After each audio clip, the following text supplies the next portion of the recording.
Hey, what's up everybody? Welcome back to another episode of Back to the Cardboard. Hey, this is my video response to John Mangini of the Mangini collection. He's challenged everybody to post a picture of a baseball player, baseball card, and tell the backstory on it. So this is my response to the Mangini challenge.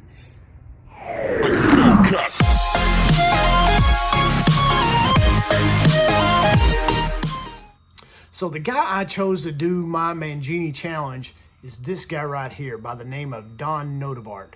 Now, Don come up in 61 into the majors, not drafted, but he was picked up by the Milwaukee Braves, come into the league, ended up getting out in 69, I think it was. In the meantime, he played for the Houston Colt 45s, the Astros, the Reds, did a little time with the Yankees, and finished up his career with the Cubs. So this is the backstory on Don Nottebart. Don Nottebart was a right-handed pitcher from West Newton, Massachusetts. His friends called him Naughty. Not naughty, but naughty. Or just plain Don. He grew up idolizing left-handed pitcher Warren Spahn, and really what kid back then didn't? Don went so far as to convert Warren Spahn to a righty by turning his back on the TV and watching Spahn's reflection in the window as he pitched, thus making Spahn a right-handed pitcher. He made up his mind to become the next right-handed Warren Spahn. And straight out of high school, right after high school graduation, shortly thereafter anyways, he was signed by the Milwaukee Braves. He worked his way through the minor league system where 4 out of 5 years he won 18 games. And finally, that 5th year with the Louisville Colonels, he got the call to come to play in the big leagues in July of 1960. But by the end of that month, he was moved to a relief role and sent back down to the minors due to soreness in his pitching arm. In 61, after a strong injury-free spring training, he was named as the Braves' best young pitcher prospect. His first outing of 61, though, his very first outing, he gave up the year's Major League Baseball's first Grand Slam, and then went on to give up 2 more that year to then tie a National League record of 3 Grand Slams given up by a pitcher. One of which, though, was to Don Drysdale of the Dodgers, marking the first time in 11 years that a Dodgers pitcher has hit a Grand Slam. Then in 1962, Nottebart posted a 2-2 mark with a 3.23 ERA, which is really not that bad. Then at the end of that year, he was traded to the then Houston Colt 45s. In May of 63, May the 17th to be exact, the 45s faced off against the Philadelphia Phillies with Don Nottebart on the mound. Nottebart kept the Phillies hitters off balance with an assortment of sliders and sinkers and slip pitches.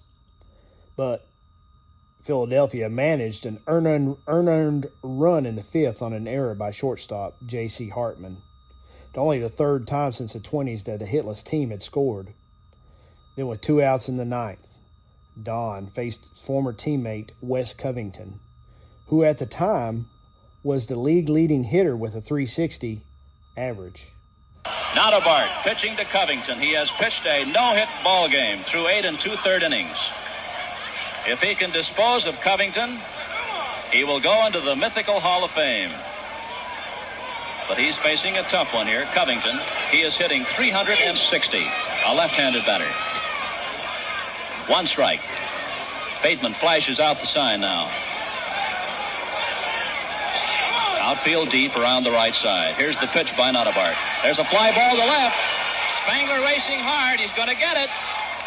He's got it. And Nottebart has pitched a no-hitter against the Philadelphia Phillies. That will be the first of many no-hitters pitched by Houston pitchers, with the last one coming last year in 2019 to Justin Verlander. Then in 65, the Houston franchise built the eighth wonder of the world, the Astrodome. Now fans could come and watch a baseball game indoors, which brought the fans in by droves. And not only did they have a new place, they also had a new name. The Astrodome led to, was then called, the Houston Astros. But 65 proved to be a bad year for Houston. They ended up with 97 losses. And in July that year, Nottebart was sitting on a 0-1 record with a 2.66 ERA, which that's not bad for an ERA. And once again, he had flirted with a no-hitter early on in that year. But as the year drug on, the losses continued to mount, and his ERA exploded. He finished with a 4.67 ERA and ended up with 15 losses. Then in 65, in front of 19,827 fans, well, the season average then, up until that point, was 26,000. It fell off some because of how awful the Astros were doing. But September the 13th, 1965, they were playing the San Francisco Giants. And a player by the name of Willie Mays was up at the plate.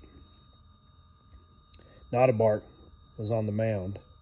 Nottebart threw 3 straight balls to Mays. Then on the 4th pitch, Mays dropped his bat and started for first when the umpire called strike. Mays picked his bat up. Nottebart got in his windup. And then in the 5th pitch of the at-bat, Mays clubbed a 440-foot blast to center field for his 500th home run. Yes, Nottebart on September the 13th, 1965, gave up Willie Mays' 500th home run. 65 that year, Nottebart finished a miserable campaign with a then career-high 4.67 ERA and 15 losses. The 15 losses placed him among the league leaders.